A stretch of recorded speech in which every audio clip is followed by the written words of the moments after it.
Coming to tonight's session on leadership as a product manager. Let me give an introduction to our acclaimed and admired speaker of tonight, Parul Goel. Parul is a product leader at Indeed, where she leads the orders and billing platforms. She's passionate about innovating in the enterprise product space. In her career spanning over 15 years, Parul he's been a part of several complex product builds. Some have been very successful, while others have served as a great life lesson. Outside of her role, Parul is an active member of the Women in Product community. She also hosts a bi-weekly podcast called Unseen Battles that features raw conversations with women leaders around their career-shaping challenges. Parul holds a MS in Computer Science from Columbia University. Parul loves to travel and cannot wait to get back to plane, hopefully on her way to somewhere new and exciting. A very warm welcome to you, Parul. Thrilled to have you here with us tonight. Handing the session over to you. Thank you, Shama. Are you able to see me now and hear me? Yes, both. All right. Hello, everyone. Really nice to meet you. So let me share my screen. There we go. So thank you so much for being here, and congratulations on taking an hour out of your evening to build on your professional skills. So as Shama mentioned, I am going to be talking about leadership as a PM. So I thought I'll tell you a little bit about what I mean by that. If you are a product manager, right, regardless of what level you are on, right, maybe you are a product owner starting your career as a product owner, or maybe you have made it as a chief product officer, you are a leader. And this is because there is usually this cross-functional team of engineers, designers, other roles who work, or project managers, the other roles who work on your product, on your initiative. They look at you for guidance, like you are leading that project, you are the decision maker for your product, right? So it is super important to show up as an effective leader when you are a product manager, right? To kind of feel confident in that role.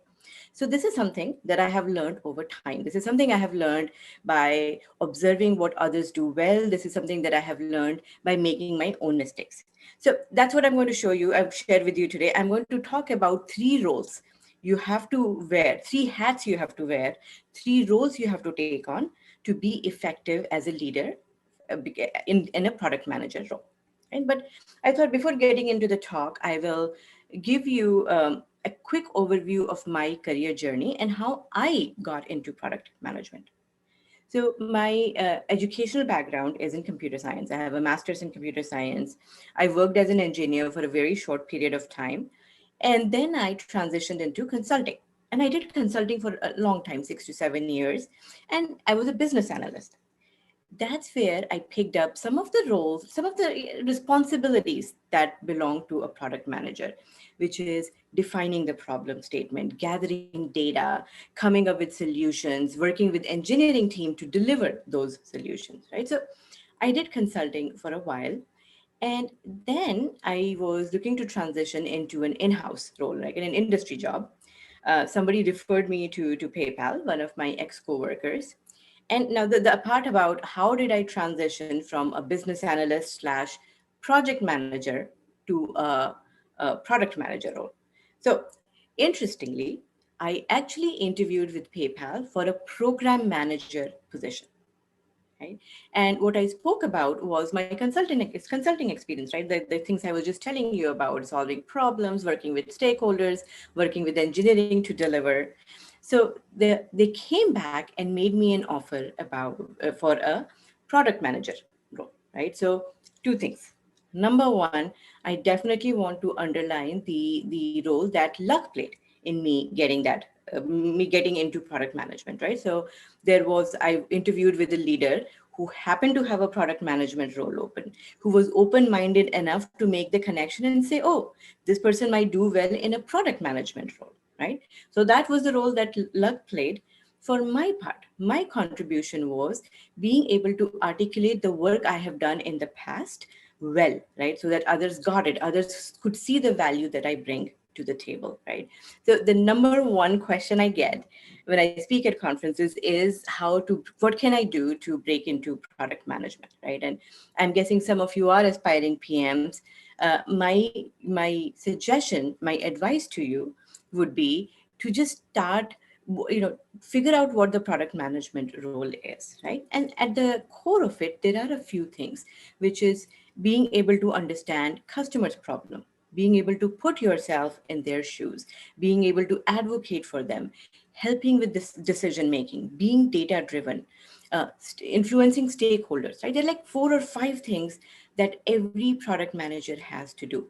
In your current role, figure out how you can start incorporating those responsibilities, those values, those attributes, so that when you do interview for a product manager, you have these rich stories of how you have already done the work, right? So that would be my advice to you about how to break into product management. So, but coming back to my story, so then I joined PayPal as a product manager. And even though I had some experience as a business analyst, right, it took me 2 years to really understand what the role was, right? Like, what exactly am I responsible for? What am I doing? And part of it is because product management role is very disambiguous, is very ambiguous, right? Like, you can really make it to whatever you want it to be. And I didn't really know that.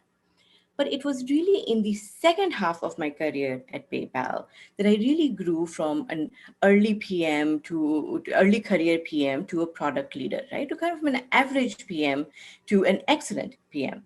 When I left PayPal uh, last year, the reputation that I had with my leaders was that you give Parul something difficult, like any initiative, and she will deliver on it, right?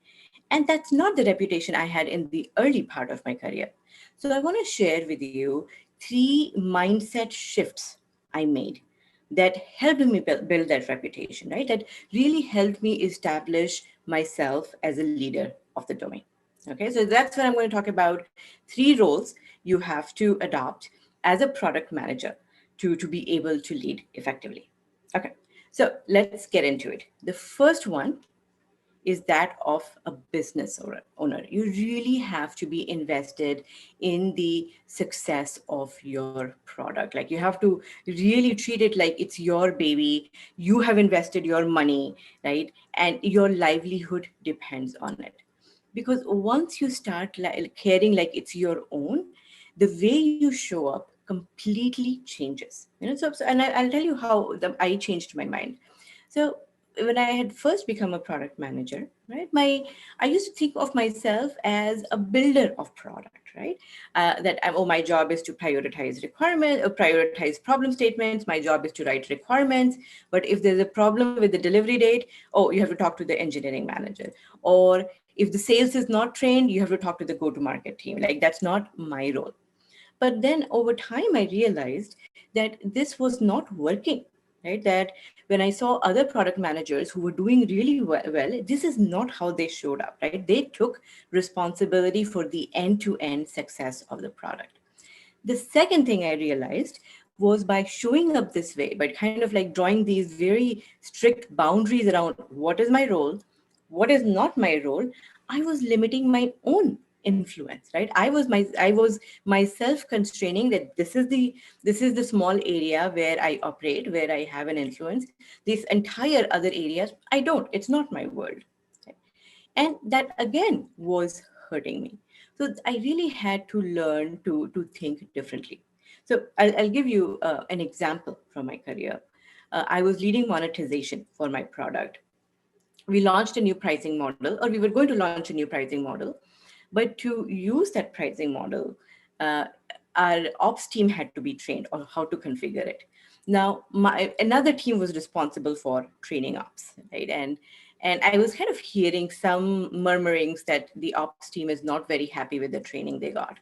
They don't really feel confident that they can use the model, right? But so at that point, I didn't really pay attention, right? So eventually, like, this was one of the things that, which if it really grew into a big problem. It got escalated to my vice president, right? To say, well, the sales is not able to sell because, you told me this pricing model is ready, but ops team is saying it's not ready. So now imagine, right? You are the vice president, you are the leader of my organization, and you hear that there is a problem in the monetization area, right? what are you going to do? Are you, so in my VP's mind, I was the leader for monetization. I was responsible for monetization, right? Would she come to me? If and she would come to me, right? And then I could do two things. I could tell her, well, it's not really my team, it's this other team. You should go talk to her or talk to them, right? Or I could tell them, yes, it's actually this other team who's responsible for training ops. I have already facilitated a conversation between ops and this other team to figure out where the gaps are, and now they're working on fixing it, right? So imagine the difference that I would create with either of these responses, right? With the first one, I'm creating more work for my leadership. I'm not really taking ownership for my product. For the second one, even though I acknowledge that I am not directly responsible for it, I also show my commitment for the success of the product, right? Which is eventually what the leaders of the company care about, right? So once you make this mind shift, you will see a huge difference. You will see a huge difference in how you show up and how others around you treat you. So I also wanted to give you some specific behaviors that you could that you know that would help you exhibit this mindset. So the first one really is uh, it you have to care about your product end to end, right? Which means whatever the other roles are involved, whether it is UX or project manager or go to market, right? Are they doing their part for the product to succeed, right? You are not direct authority over them. They don't report to you. They don't have a dotted line to you, but they are your partners in making your product successful, right? And you really have to care that even though you are not directly responsible for what they are doing, the fact that it's getting done, right? So once you start caring about that, the second thing you have to do is be plugged in, right? So there is this entire SDLC for a product life cycle, right? There are things like design and UX research that happens before the product is built. We build the product, and there is the go to market, there is the sales training. These are all of these other things that happen. You have to be plugged in for the entire process. Like, how did we do customer research? What were the results of it? For my product to be successful, sales needs to be trained. Are they trained? Do they understand the product? So you really need to have a way to get this information throughout, like through all of the teams that touch your product. And finally, you have to learn to hold people accountable, right? What I am not saying when you become when you start thinking as a business owner is you start doing other people's job. No, that's also a recipe for failure, right? We are not going to be able to scale. We don't have the skill set to do it. Now, again, let's go back to thinking as a business owner, right? As a business owner, let's say I don't know about pricing, right? Doesn't mean that I will try to do pricing. I know I will be setting my business up for failure. Also means I'll be like, forget about pricing. I don't know how to do it. No, I will go find the right people to get some help. So same here, right? It's not, I'm not asking you to do these things yourself, but learn ways to hold other people accountable, right? And it could be as simple as going and asking them, how are things going? Is there any help that you need? Do you need context? How can I help you to do this successfully, right? Sometimes it takes a little bit more, it takes a more influencing and persuasion, asking them for commitment, right? Or do you think you can get it done by this timeline? No, so then by when? Or what can we do for you to help you meet the timeline?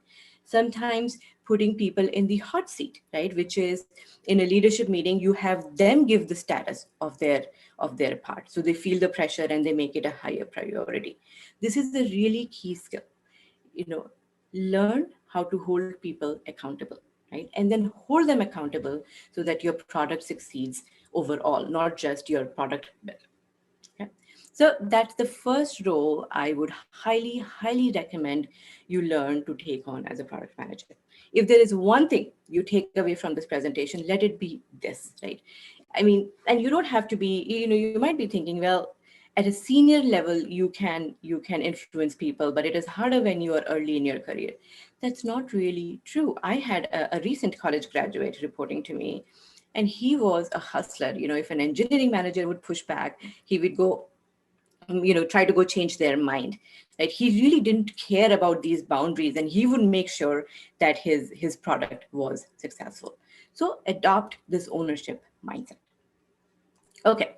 So the second role you will have to be very good at taking on as a program manager or as a product manager. Let's see. There you go. Is an orchestra conductor, right? You are somebody who has to unify the team. You are somebody who has to make sure that your product team, your cross-functional team are all aligned, right? And let me tell you why this is important, because going into product management, even my first few years as product management, I was like, oh, this is not my role, right? Everybody has the responsibility to learn what the latest. This is what happens. As a product manager, you fight a lot of fires, right? And you will spend most of your time fighting fires. Now, some of them are going to be legit fires, like your competition launched something, something is down in production, right? A customer is having a problem. But 60 to 70% of those fires are caused because of misunderstanding, right? Because the information did not go down to everybody, right? Or people are not aware of what the priority is, right? And so everybody in the team, right, is focused on their piece, right? Your engineers are focused on what they have to build. The engineers on the other cross-functional team are focused on what they have to build. They are not going to go out of their way to look for information. You have to be responsible for making sure they have all of this information, right?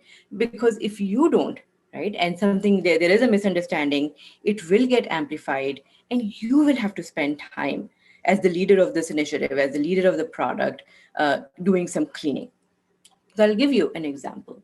I had a Scrum team in India, really an excellent Scrum team. I was in the process of hiring a product manager for them. So in the meantime, I was trying to fill in for that role, and I wasn't doing a great job, right? I had all of my roadmap done. I had made all of the product decisions, but I wasn't spending enough time with the team. And so my team lead, my vice president, she had an all hands, right? And in the end, there was a Q&A. And somebody from the Scrum team raised her hand and she asked, oh, what are the team priorities? What are we working on next? We don't really know what's coming our way. And I was like, oh my gosh, this is not going to end well for me. And, even before I had gone back to my desk, my manager had set up time with me to do a deep dive in this area. My VP had set up time with me to do a deep dive in the area. Let's go through the roadmap. Let's go through your vision and strategy for this area, right? And I kind of knew that only if I had spent more time with the team, only if I had taken the time to share what I had been thinking for the area with them, it would have saved me a weekend of work, right? So it's one thing for you to make decisions.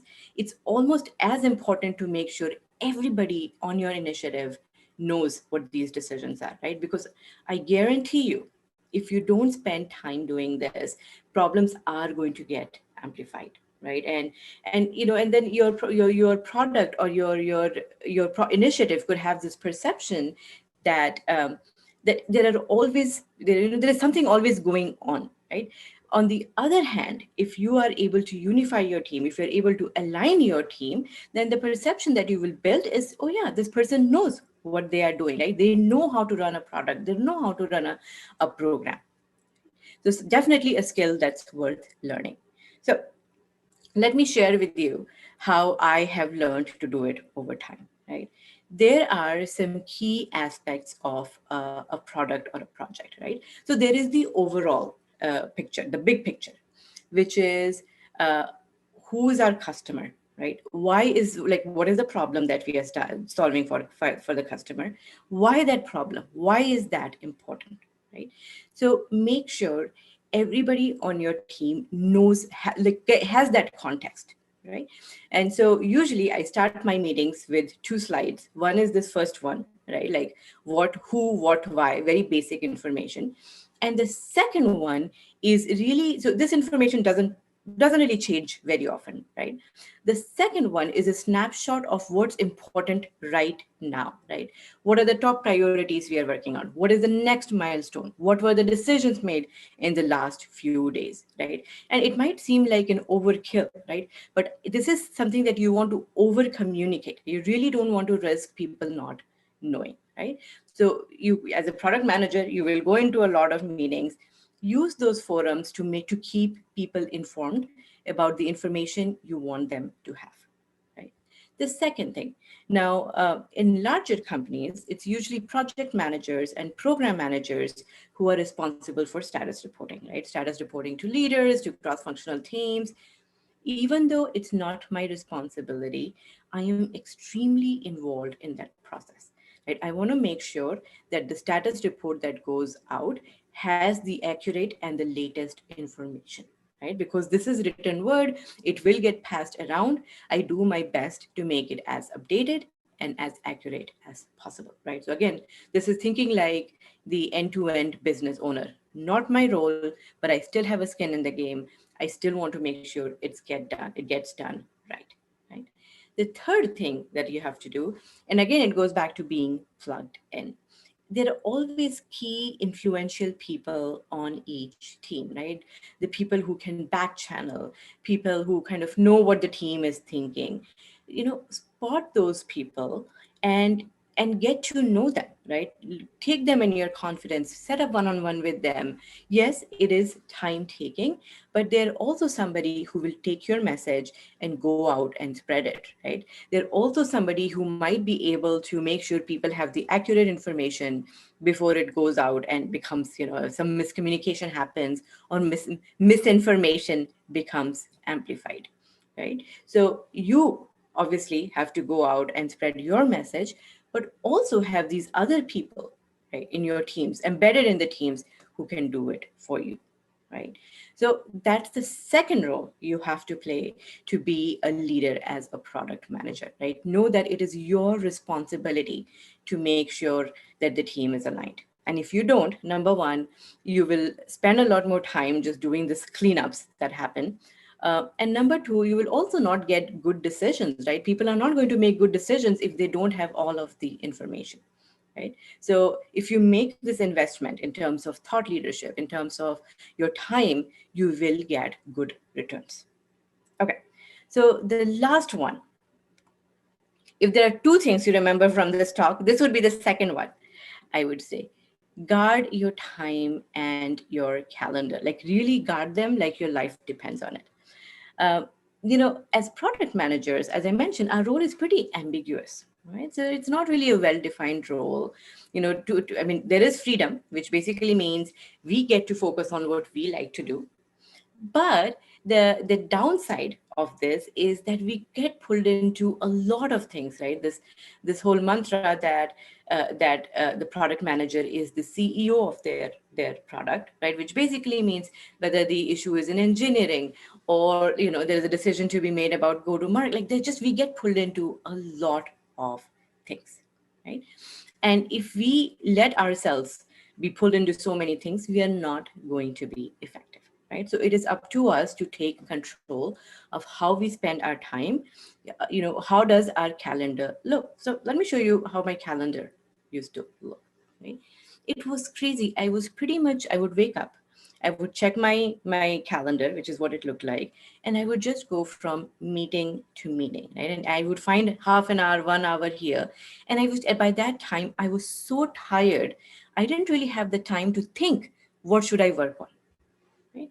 So, then I would kind of say, check my email, respond to that. I will check my Slack. Maybe I'll check my, WhatsApp.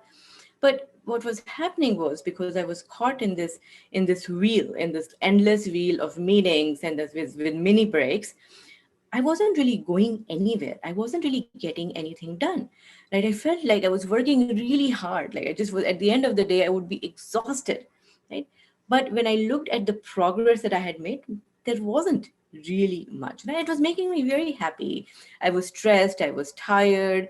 Like I kind of knew that I'm not really focusing on the right things, right? That I was missing the big picture. I kind of knew that. And I was actually caught up in this web for a while, right? And then I realized two things. Number one, I wasn't really taking the time to strategize. I wasn't really taking the time to take a stock of what am I working on, right? What's important? What do I need to do to move things forward, right? And once I started doing that, once I started taking a stock, I started coming up with my own list of priorities, right? Today, this is what I need to do, right? This week, these are the goals I have to accomplish for my product to move forward, right? For me to ship this really important capability, these are the things that I have to do. So that's the first thing I started to do. And there is a quote, I don't remember by whom, that if you don't define your priorities, other people will define it for you, right? So that was the dynamic I was stuck in until I learned how to take the time to think and define my own priorities. So first problem solved, right? That okay, now I had knew exactly what I wanted to do this week. But then the second thing, how do I find time to do it with a calendar looking like that? So there I became proactive, right? At the beginning of the week, and this is something I do religiously every week. I go into my calendar, I find about 2 to 3 hours of time on my calendar every day, and I block it, right? You see these purple blocks are all of the focus time that I have blocked for myself. Now, even though I book 3 hours, I don't really end up getting 3 hours, right? Depending on the meetings, that some important meetings come up, I end up getting 1.5 to 2 hours, which let me tell you, for a product manager is still really good, right? So because I'm proactive in blocking my calendar and also saying no to a lot of meetings, right? I actually have now time to work on my priorities, right? And I would also say having priorities makes it easy to do this step, right? Because now I know if I go to this meeting, what will I not get done? Like my priorities are not going to get done, right? So I started doing these two things. I started defining my priorities. I started finding blocking time on my calendar to work on these priorities. The third thing, which was also important, was okay, so now I have an hour to work, let me sit down. It was so tempting to check my email, respond to Slack, right? Because these activities don't really require a lot of thinking, right? It's kind of easy to kill time by doing that, right? So my third thing I had to overcome was to say no. I'm going to shut down all of the distractions, my phone, the Slack notifications, email notifications, and I'm really just going to focus on my priorities. And so what started happening when I did this was, anyway, I'm not very good at checking my email, right? So my inbox really like exceeded 20,000 unread emails, right? My Slack, I pretty much stopped checking it. Maybe I would look at it once a day, but I wasn't really getting the time to respond to all of the messages.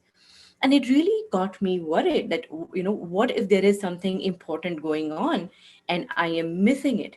But in the entire time that I have done this, nothing like that happened. Like nothing broke down. Nobody complained that, oh, you're not responding. In fact, if anything, right, I got a lot more done. So my team was happier because now I was on top of things. I had more context. I was doing more thinking. I was giving them more direction, right? I think there was just one time, somebody really senior in the company had messaged me, who never messaged me on Slack. I didn't respond because I wasn't checking Slack. And then he let my VP know. I messaged her, she didn't respond. And then my VP let me know, right? And even that was not like a disaster, right? It wasn't like he was upset or anything. I just had to kind of go and respond to his message. But outside of that, nothing happened. Really all of the results out of this exercise were really positive. So I would highly, highly recommend, as a product manager, take control of your calendar, take control of your time. So it is intimidating. It is scary to be able to say no to meetings, right? Especially when they're related to your product. What if the decisions are made in your absence? What if you miss out on important information, right? Get over that FOMO, right? You do have more important things to do than to go into every meeting about your product. It does mean that you have clearly defined the roles for your team, right? Your engineering partner knows what their sphere of control is, what decisions can they make on their own versus they have to consult you for, right? Same with your program manager, same with your designer. So have that clarity about what are the decisions where they need to consult you. But this was something that that's many of the leaders in Silicon Valley would say that just because it's a meeting related to your product, you don't have to go, right? So you have to deliberately work on getting over that fear of missing out.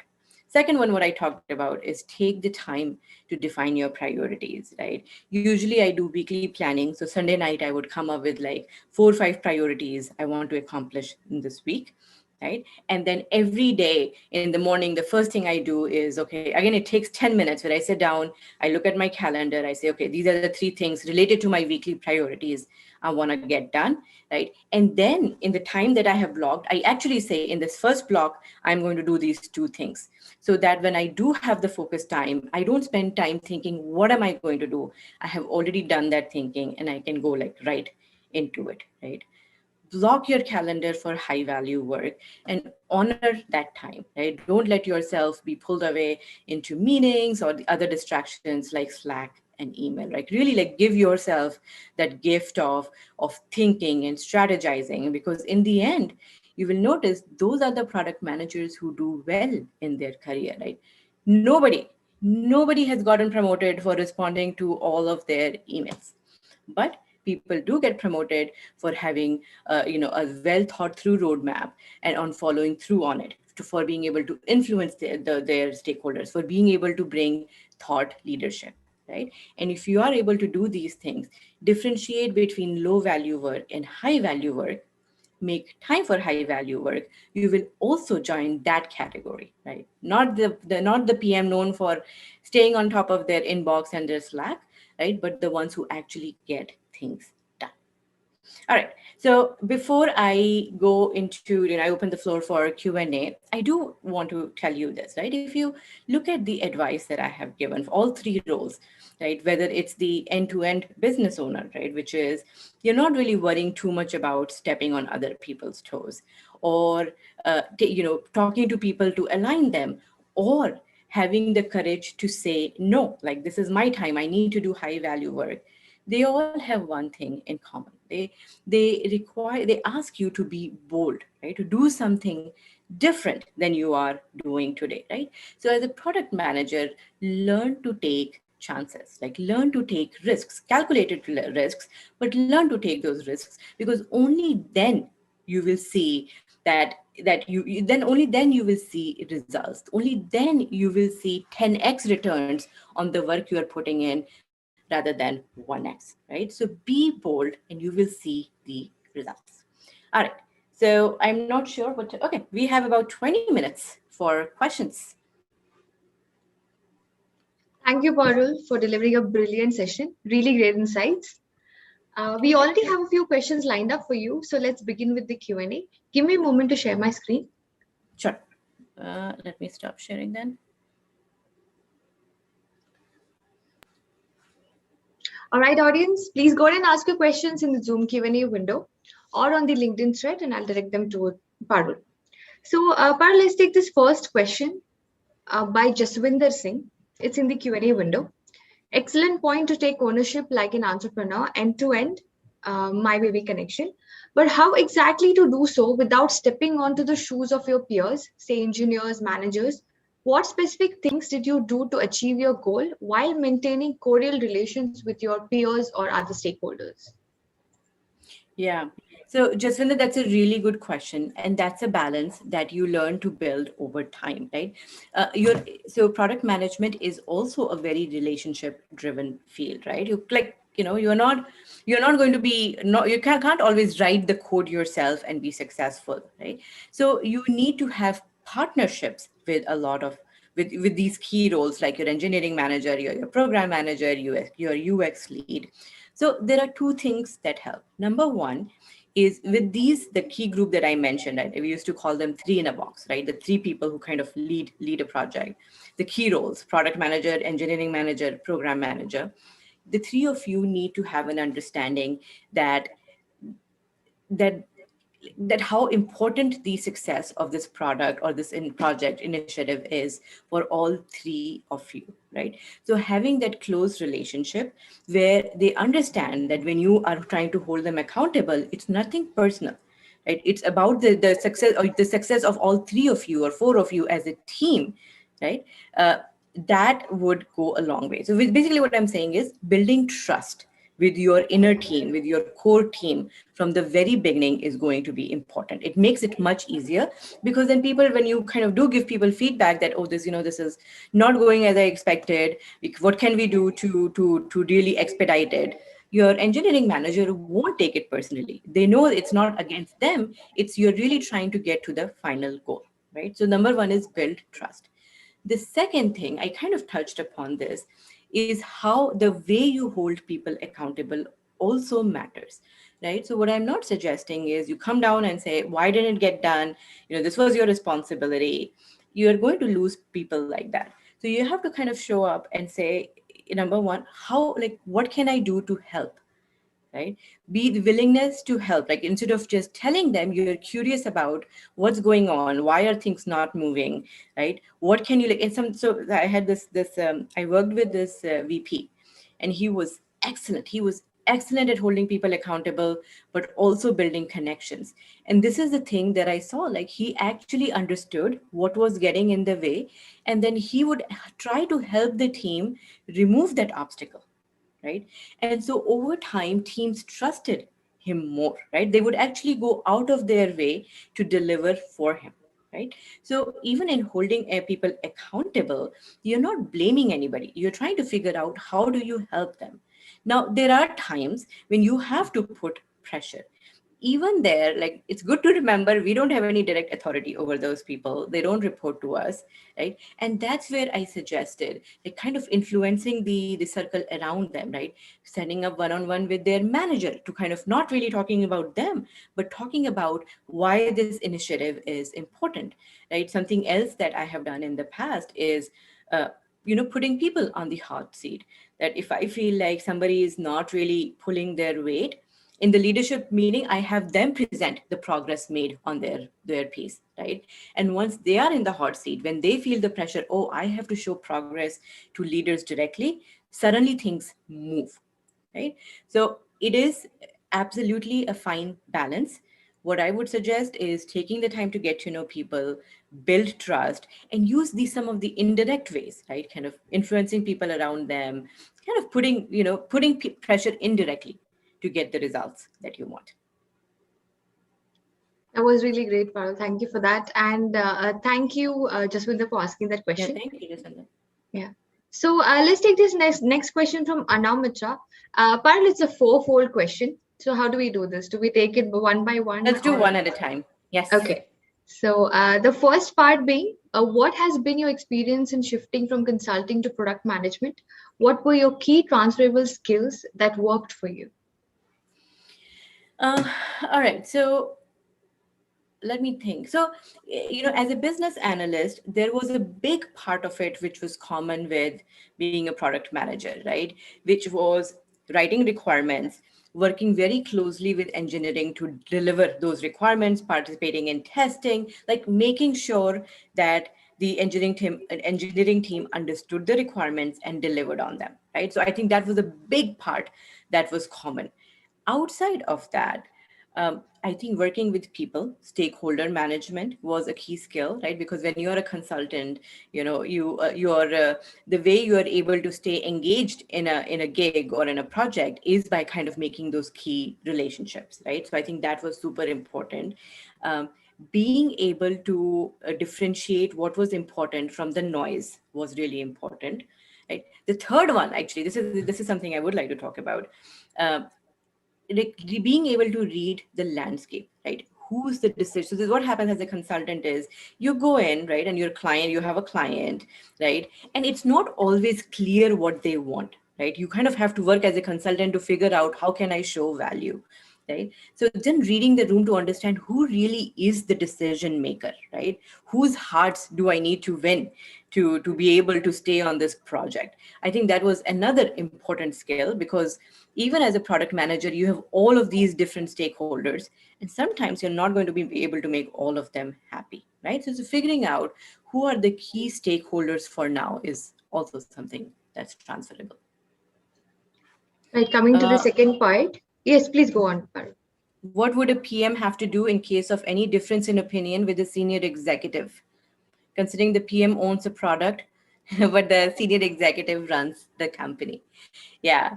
So I think as a product manager, what you can do is, number one, acknowledge that sometimes you don't have the, even though it's your product, you don't always have the decision making power, right? This is one of the reasons I'm not a huge fan of the CEO analogy, because I really don't, I think we have the responsibility, we don't have the authority. But what you can do as a PM, right, and should do, because you are closer to the product than the senior executive, is educate them, right? Give them the data to make the decision, right?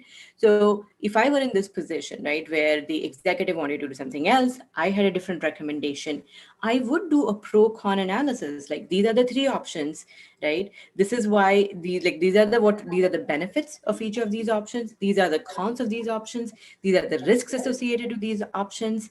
Make a recommendation, make a strong recommendation, right? But also acknowledge that sometimes senior executives have more of that strategic view than we do, right? Maybe they are pushing for that decision because there is something else planned that you are not privy to, right? Even if that's not the case, sometimes things are out of our hand. Do your best to be objective, do your best to educate your executive, but at some point know that that's it's not your decision. It is hard to do, but it's also the reality.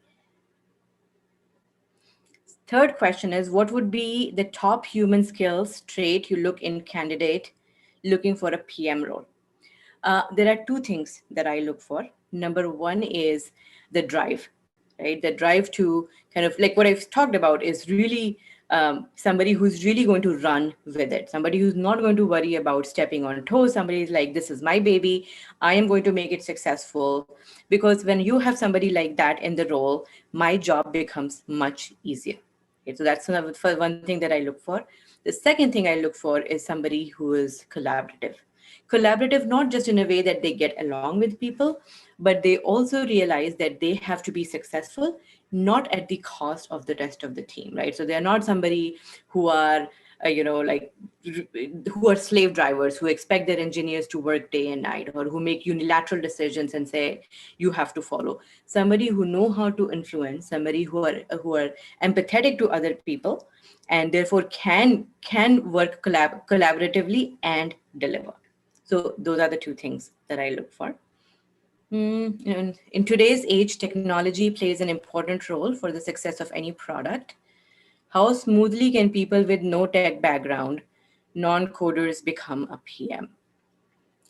I really don't think um, coding is a requirement for you to become a product manager. I really don't. I think there are, at least in the Silicon Valley, I feel like a few years ago, there was a strong uh, bias towards product managers with technical backgrounds. But even there, I am seeing industry move away from that norm, right? I think, one of the leaders I really admire is Gib Biddle. I think he said he has a degree in English literature. There is Deb Liu, who's now the CEO of Ancestry. I think she has a degree in psychology. So you will see many examples of product leaders who are not from a technical background, who are not coders, but you do need to be able to understand technology. You do need to be able to talk to an engineer and be able to understand what they are saying, understand the problem, and solve for it. So be interested in technology, be interested in how do different systems work together, but you don't have to be a coder, for sure. A technology What? not being a mandate, Parul, there is another question if you see from Siddiqui. It's around the same lines. I have spent 20 plus years in sales and marketing in Bangalore and Middle East, including managing products. Can I now shift gear to taking up a role in product management? I've spent 20 in sales and marketing, Right. including managing projects. How can I shift gears? Yeah, so Siddiqui, I'll go back to what I was, what I was saying in my intro.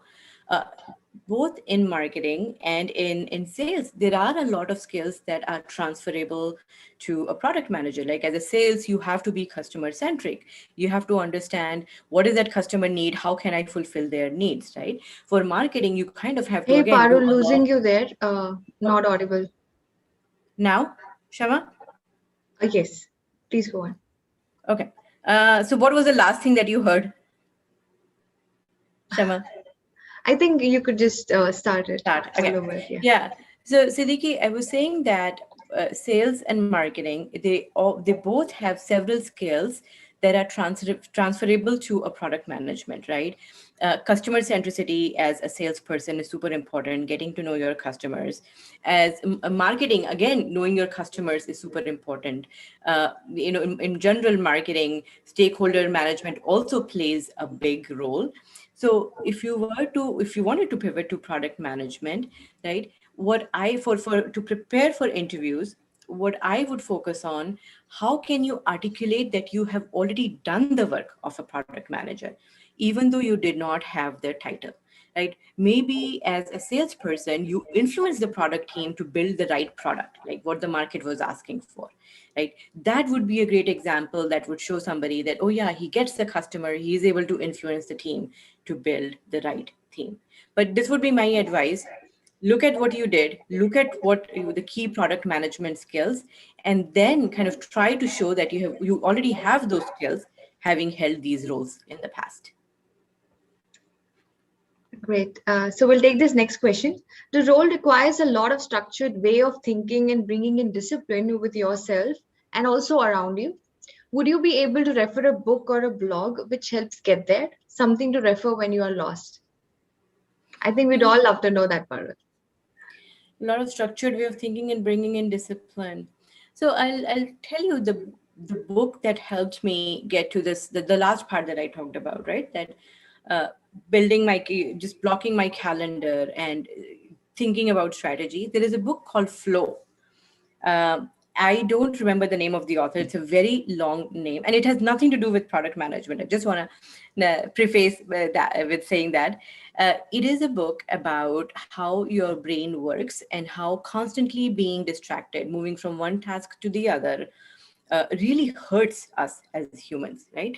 And he really talks about kind of doing deep work, which is for a period of time you are just doing this one task and you're going deep into it.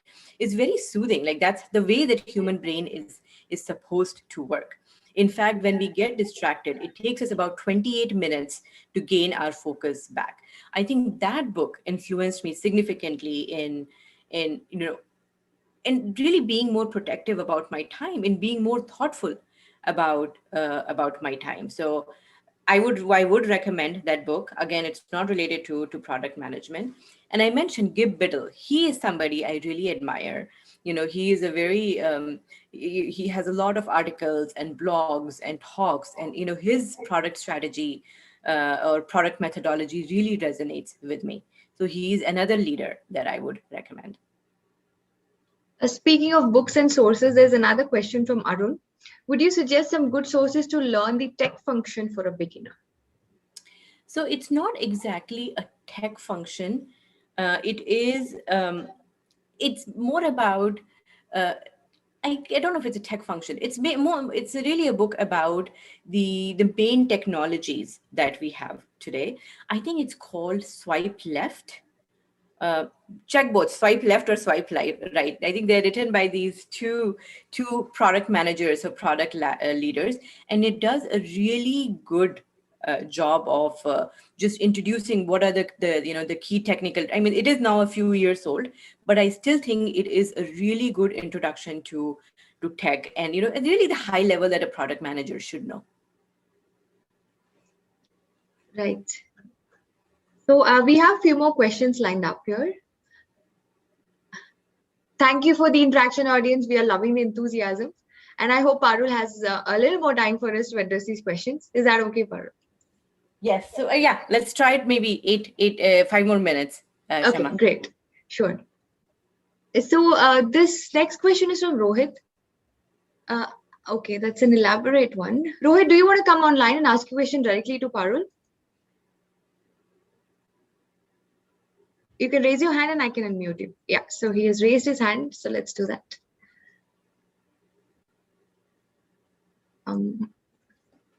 Not able to. Okay. Please go ahead, Rohit. Thank you, Shama. Hello, Parul. Thanks for the session. And so my question was that in one of my previous organizations, so I had 3 teams working on developing the product I was managing. And the teams were generally good, but there were always 1 or 2 different people during each sprint who were slipping. So overall, the product deliverables were not on time for the most part, and I was accountable for the whole show. And I use various techniques. I mean, some of them you have even mentioned, including speaking with developers individually, speaking with different key influencers and tech leads. I even tried motivating them, but I was not able to stop the slippages. Then when I got to know a few developers well, I mean, some of them were really not happy with the engineering department. They were part of the engineering department, and I tried influencing the engineering department, but they gave me their own reasons. So overall, the product was not progressing on time. So any comments from you would be great here. So Rohit, one thing is what you're saying is that in spite of your best efforts, like something or the other came up or came in the prevented product from or the from you to meet from the prevented the team from meeting the date, right? One thing I would see if this is happening again and again is build more of a buffer in your timelines, right? Also, what I would say is like start documenting, and I think the biggest thing that you have that's not in your favor is that. So Rohit, did you have your engineering leadership support or not? So it was kind of a support, but the thing is that they were not supporting me to improve the situation. Okay, so got it. So Rohit, then this is what I would suggest, right? I think you have to fall back on data. So number one, right, to kind of stop the bleeding, I would say build more of a buffer in the dates that you commit to, right? There are 2 ways to do it. Either you can tell the team that, since we have been missing our dates, I am going to like now be more conservative.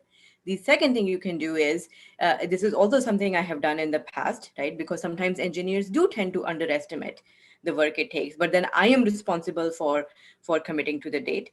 The second thing that I have done in the past is, even though the team says this will be ready on 15th, I communicate a date of 30th, right? I build in some buffer because I am not confident it will happen on 15th. So pick either of those, but number one, start being more conservative in how you come up with these dates. The second thing I would say is fall back on data, right? Every time the team doesn't miss their goal, do a retro and kind of start tracking what are the things, what are the reasons. Is it because people are taking PTO? Is it because a dependency was found late, right? And like, so this will take a few months maybe, but eventually you will get a picture like and a data backed picture of what are the things that are consistently going wrong. Then there, now you have to, now because you're not really getting a lot of support from the engineering team, you have to work with your leadership, right? I don't think you will be able to influence them directly. You have to work with your leadership, your manager, your skip level, to say these are your findings, this is why the team is not delivering, right? I need your help in getting engineering teams buy-in and attention to fix some of these issues. And in the past when I have done this, some of the things actually have fallen on me. I realized that I wasn't really giving them enough information upfront, right? Which is why like sometimes things would break down in the down the line. So and this, once you do this exercise, you will figure out what you can do better. but also you will be armed with important data that will be like very objective data that will be hard for anybody to argue with. So that would be my advice, Rohit. Thank you, Rohit, for coming online and asking your question. Thank you. And yes, so in view of time constraints, Parul, let's take this one last question. This is from Shivraj. What was the most memorable high-value work you delivered so far, and how it delighted the end user? Challenges faced while delivering the same. Most memorable high-value work you delivered so far. So last year, one of the things that I enabled was interchange plus pricing. Like this is a specific pricing model. And it was, I will be very honest, it wasn't innovative work, but it was table stakes that our product was missing, right? And the reason I would say it's memorable and high value is because number one, I and the team had to work really hard to educate our leaders that this is important for our product, right? So it took a lot of influencing, it took a lot of persuasion to get their buy-in. And the second thing was, this was something that was high investment, right? It took the team about 3 quarters to build it. And so the challenge for me was kind of making sure no other priorities disrupted our roadmap, right?